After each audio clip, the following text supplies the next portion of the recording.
Secundaria tercer grado. Lengua materna. Oraciones complejas.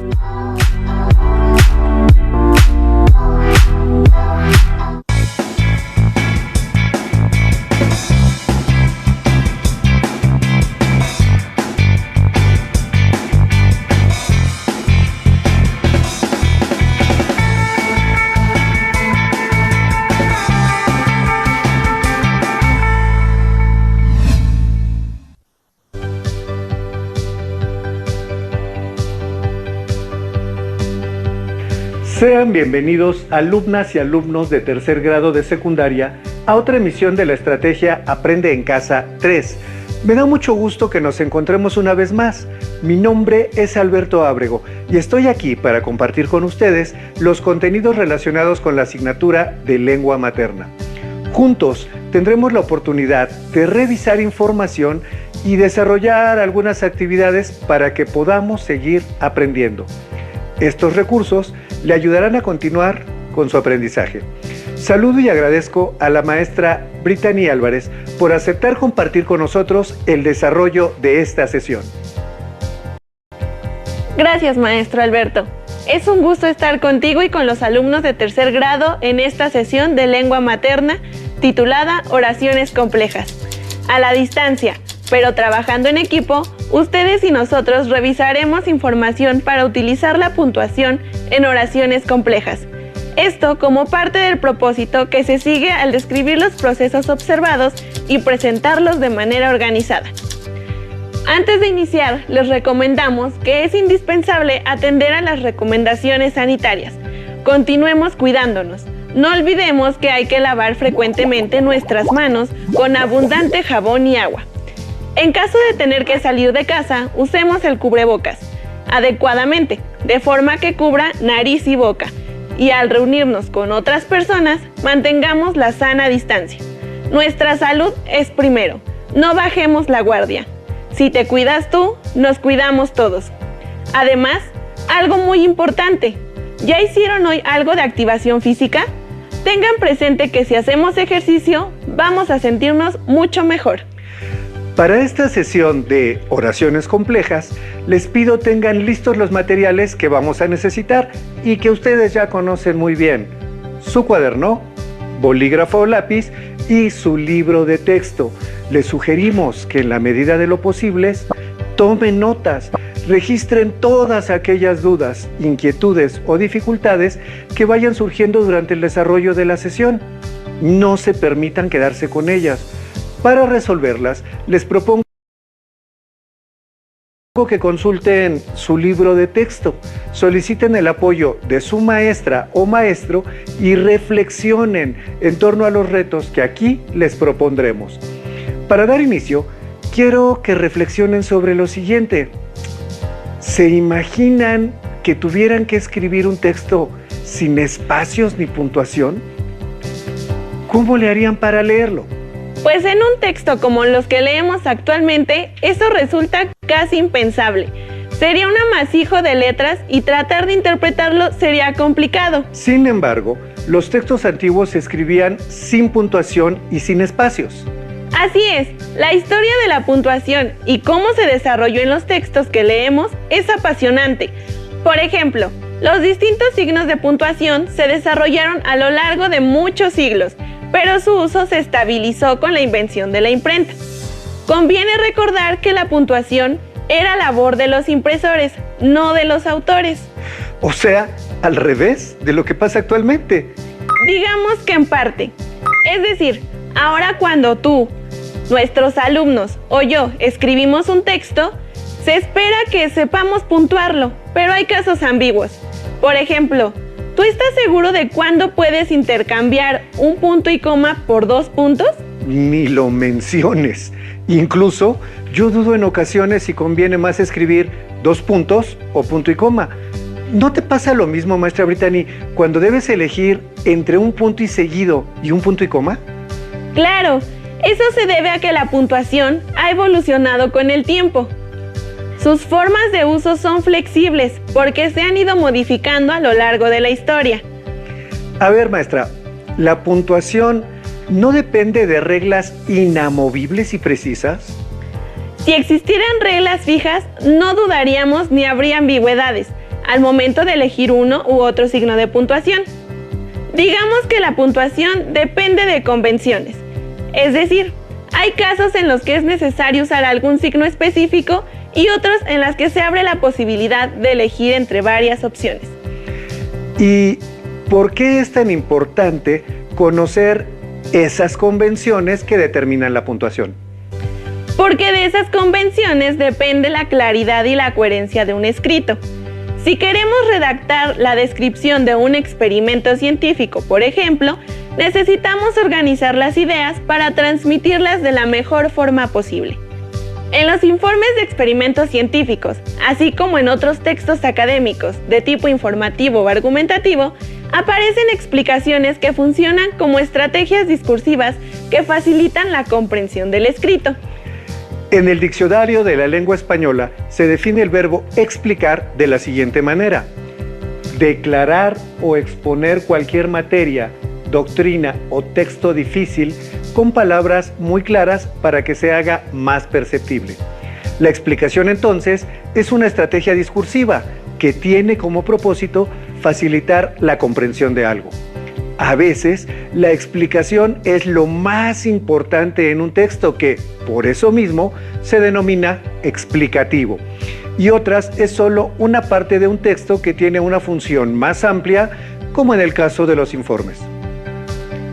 La explicación, como estrategia discursiva, consiste en desplegar el desarrollo o exponer suficiente información de manera clara sobre un tema o suceso acerca del que nos hemos hecho preguntas. A propósito de exponer, queremos presentarles a Rubén, alumno de tercer grado, quien nos comparte información acerca de lo que son las oraciones complejas.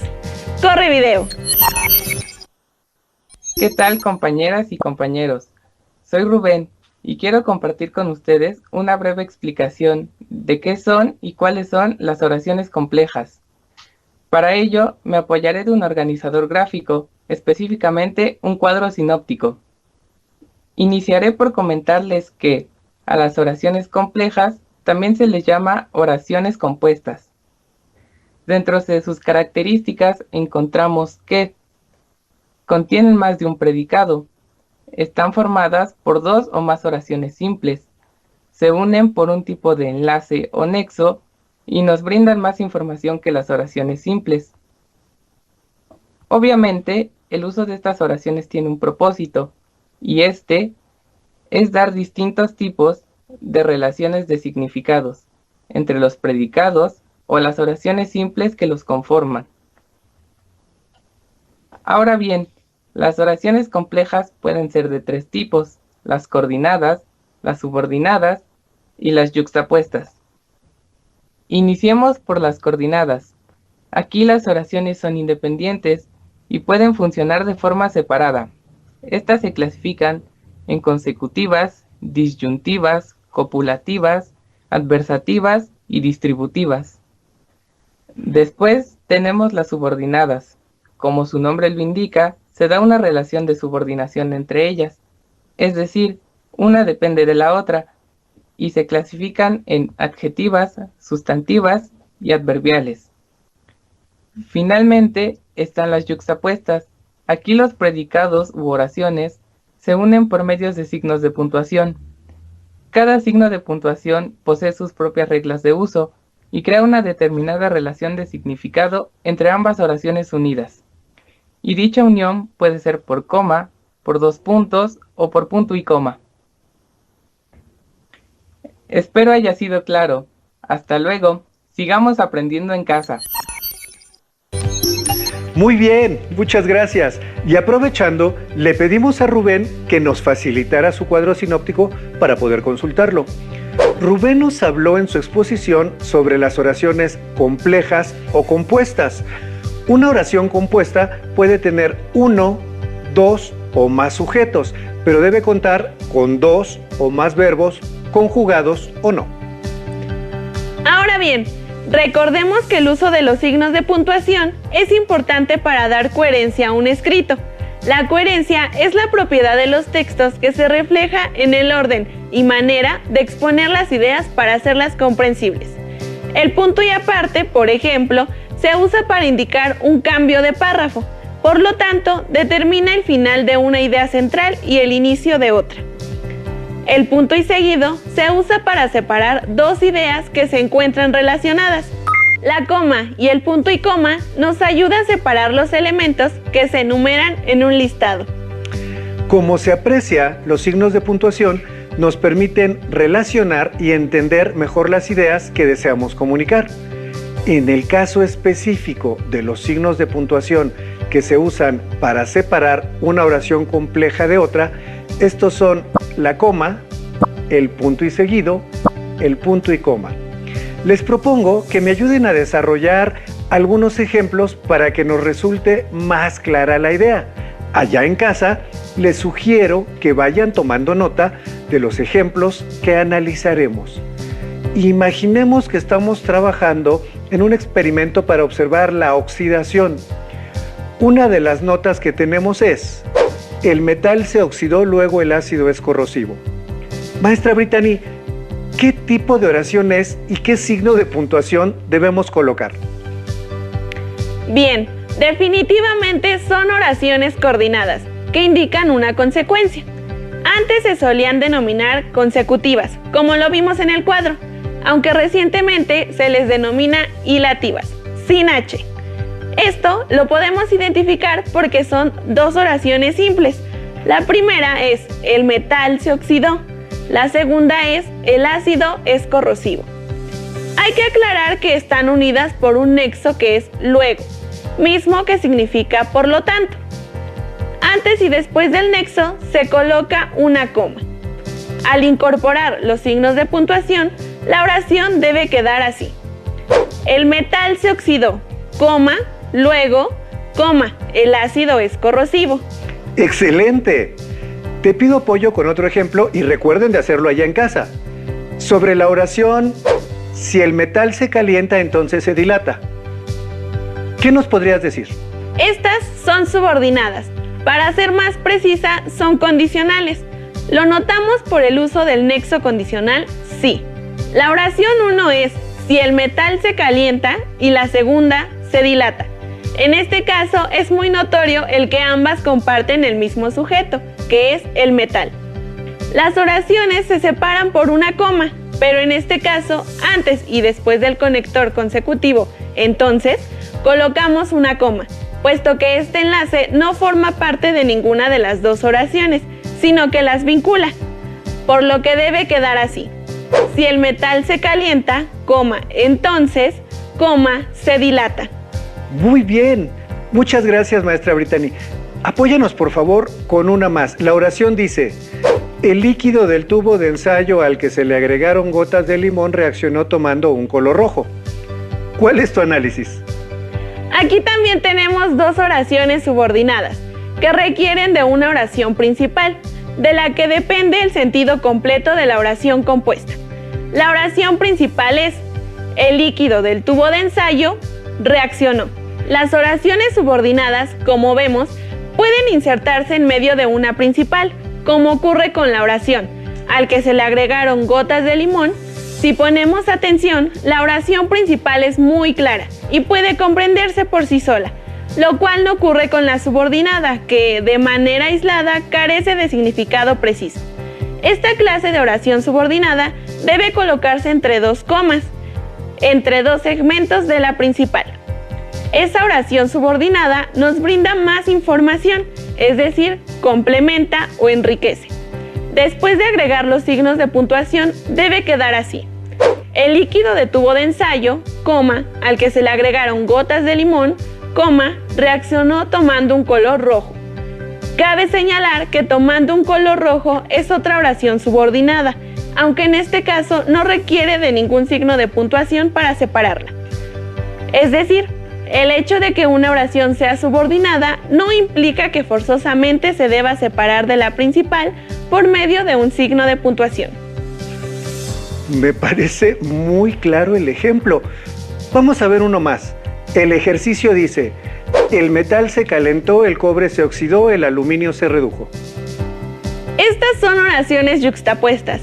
Quiero precisar que yuxtaponer, de acuerdo con el diccionario de la lengua española, quiere decir poner algo junto a otra cosa o inmediatamente a ella.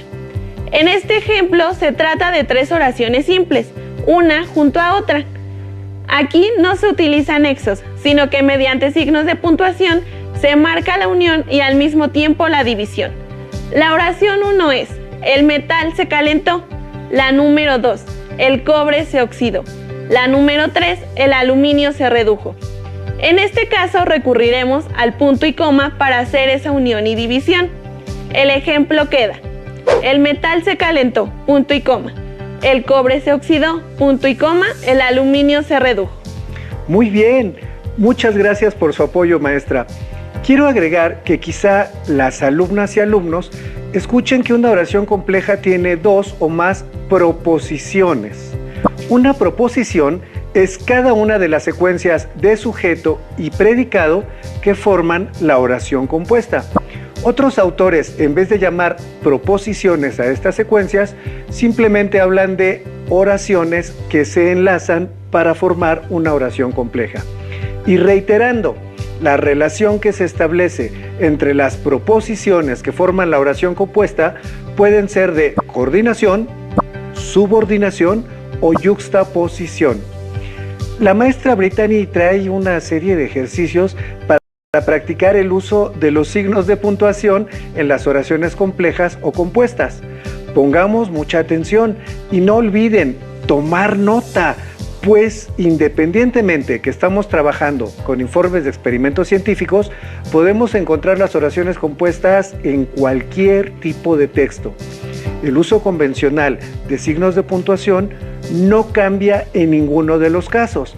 Recuerden que las diversas asignaturas se vinculan. En esta sesión estamos viendo la importancia que tienen el redactar adecuadamente informes de experimentos científicos, ya sean los de biología, física o, en este ciclo escolar, química. Vamos a iniciar la actividad.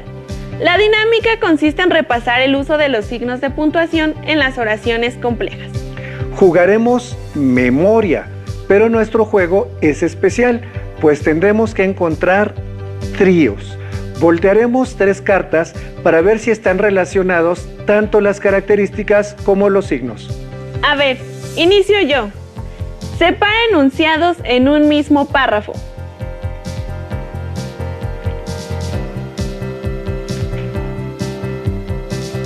Signo más utilizado.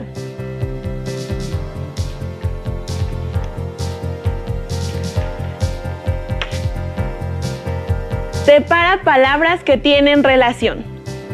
No forme un trío. A ver, aquí aparece un punto.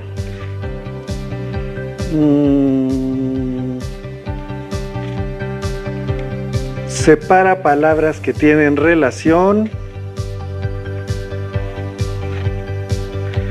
Separa enunciados en un mismo párrafo. ¡Tuve un par! Sí, pero el par no sirve. Uy. Aquí debes lograr un trío, es decir, el signo y 2 características. Es cierto, pero ya encontré un par. Te llevo ventaja. Pero es mi turno. Ok. Es una coma y ya había localizado signo más utilizado. Y separa palabras que tienen relación. Logré un trío. Muy bien, ahora es mi turno. Entonces yo voy a escoger esta. Y es punto y coma. Gracias, me la quedo yo, pues como hice trío, me corresponde seguir jugando. Y la segunda es: separa enunciados en un mismo párrafo. Y... ¡ay, me equivoqué! Es el punto. ¿Ya ves? Me diste el gane. Porque... entonces, a ver... jerarquiza la información y debe de ser... Separa ideas en un mismo enunciado y... punto y coma. Y entonces me quedan... Queda al interior de un mismo párrafo, punto, y lógicamente separa enunciados en un mismo párrafo.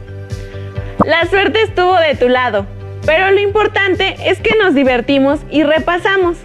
Ahora les platicaremos acerca de un experimento. La torre de los líquidos. Consiste en mezclar en un vaso distintos líquidos para comprobar su densidad, misma que se determina a partir del peso de cada sustancia. Para formar la torre se utilizan varios líquidos: aceite, jabón, miel, agua y alcohol. El procedimiento consiste en colocar con cuidado dentro del vaso las sustancias en el siguiente orden: la miel, el jabón, el agua, el aceite y finalmente el alcohol. Si son agregadas con brusquedad, tardarán cierto tiempo en separarse porque, si bien no se homogeneizan del todo, pequeñas porciones de cada sustancia se entremezclarán con los demás líquidos. La razón por la que no se mezclan es la diferencia de densidad que existe entre cada una de las sustancias. Veamos las siguientes oraciones. El agua y el aceite no se mezclan, ambas tienen diferente densidad. Aquí necesitamos colocar un punto y seguido después de la palabra mezclan, a fin de que se mantengan las ideas separadas, puesto que remiten a dos procesos claramente diferenciados. Y la palabra ambas cambia a iniciar con mayúscula. En la siguiente oración, el ejercicio dice: para obtener como resultado lodo, colocaremos arena y agua. Colocaremos una coma posterior a la palabra lodo.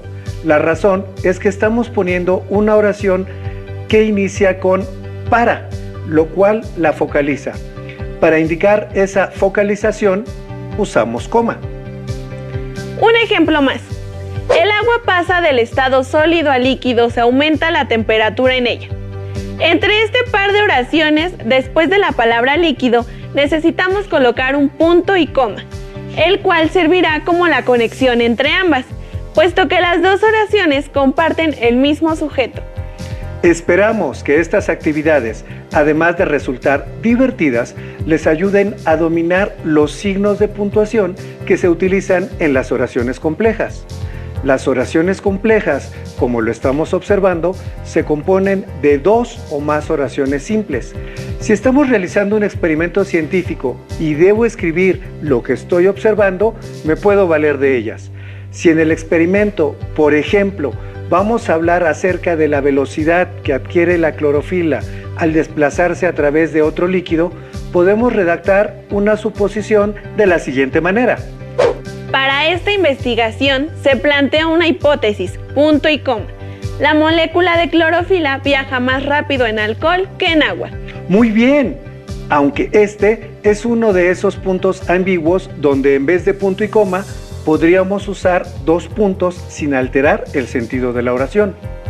Ahora, si en el planteamiento justifico que existen diversos objetos que cuentan con coloración y menciono las razones para ello, puedo escribir lo siguiente. En la vida diaria encontramos muchos objetos que tienen color, punto y coma.